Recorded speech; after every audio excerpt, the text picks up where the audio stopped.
Hi, this is Zak Mir with the Bulletin Board Heroes here on Share Talk for Friday, the 11th of December. Starting off with Alpha Growth, where it looks like we've finally got a decent move here, breaking through that old July resistance at 2.7 pence, and an end of day, end of week close today. Above 2.7 pence could open up the door for a move towards the top of the one-year trend channel, currently pointing as high as 4 pence, and hopefully that could be seen as soon as the end of this month, if not by the end of January. At this stage, only back below 2.25 pence, basically today's support zone, and the turn of the month resistance for the shares really delaying the upside scenario on what hopefully would now be a bigger move than just up to 4 pence.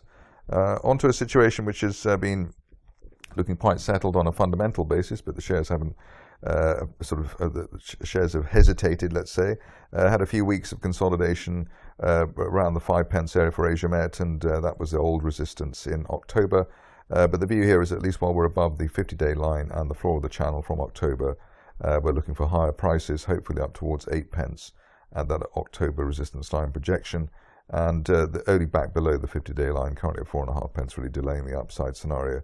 One would now expect there to be no sustained price action back below the recent lows of around 4.8 pence. Moving along to a stock where a lot of people are still willing the shares up, but so far it looks like a sort of improving tone at Bidstack, but haven't quite broken that line and the 50-day moving average, the line there from October, and the 50-day moving average at 5.84 pence, looking for that to be broken on an end of day or end of week close basis. If we can get through 5.8 or so, then the upside here is a retest of post-August resistance. Hopefully that would come in as soon as 4 to 6 weeks after any break of the 50-day line. This stage only back below the 5 pence level and the floor of the rising August trend channel, really delaying the upside scenario.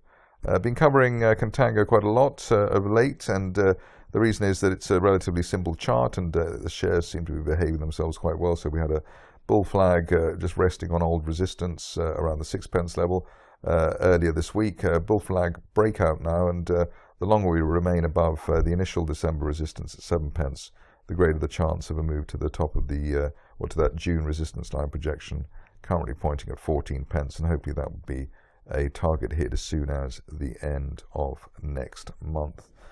New name to look at now, and a relatively new chart, as you can see. Here we've got critical metals with a gap through resistance to start the week through 6 pence. And the view here is that at least while we're above that initial resistance for the shares at 5.9 pence, looking for a target as high as 9 pence over the next few weeks. So as long as we hold around the 6 pence area, 9 pence looks to be on the cards for critical metals. On to Canadian overseas, where you can see that the shares have just started to try a breakout attempt of this falling wedge, which has been in place since August.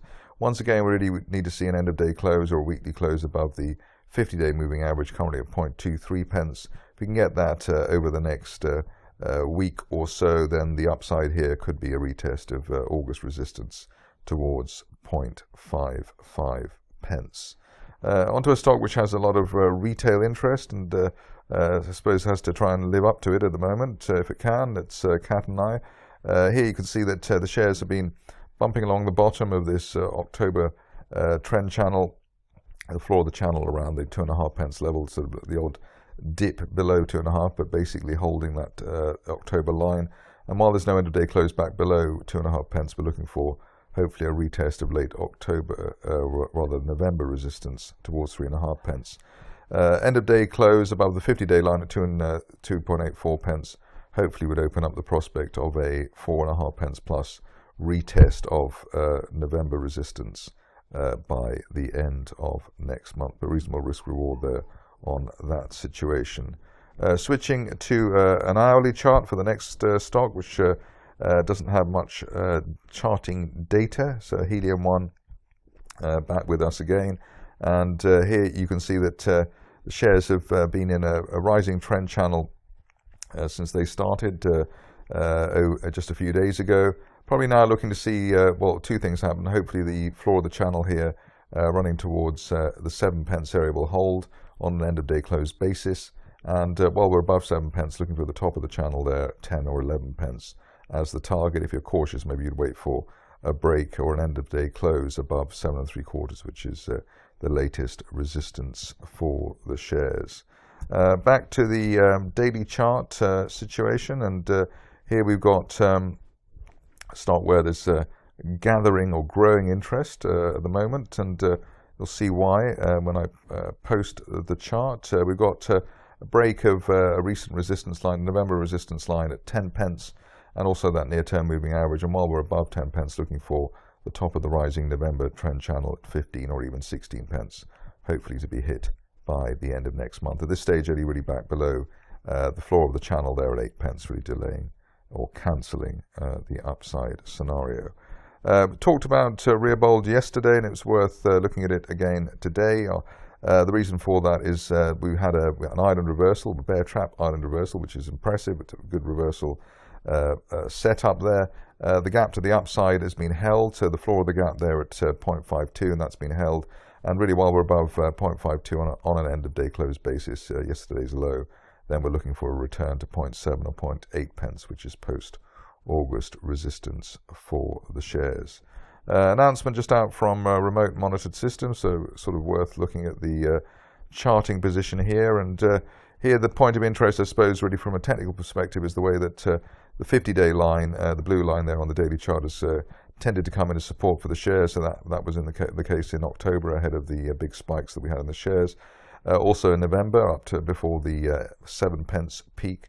And we're back there with the 200-day line now at 2.05. So looking for at least a weekly close above that particular level, that particular feature. If we can get that, then the shares are still on track for a 3.5 pence to 4 pence target, which would be the top of that November trend channel that I've drawn. At this stage, only really back below today's bear trap low at 1.8 pence, really delaying the recovery scenario for remote monitored.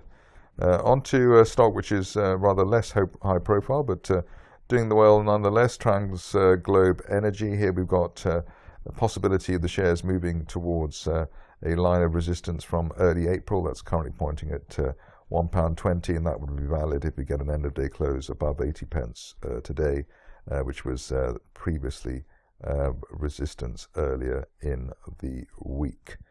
Finishing off with Zephyr, which is another relatively new name for the tiddlers. Here we've got the break of that resistance line there from September at 0.7 pence, and while we're above that, looking for a target on Zephyr as high as 1.3 or maybe even 1.4 at the top of that rising September trend channel. But the upside really valid as long as we remain above 0.7 on Zephyr. That's it for me today. More updates hopefully over the weekend.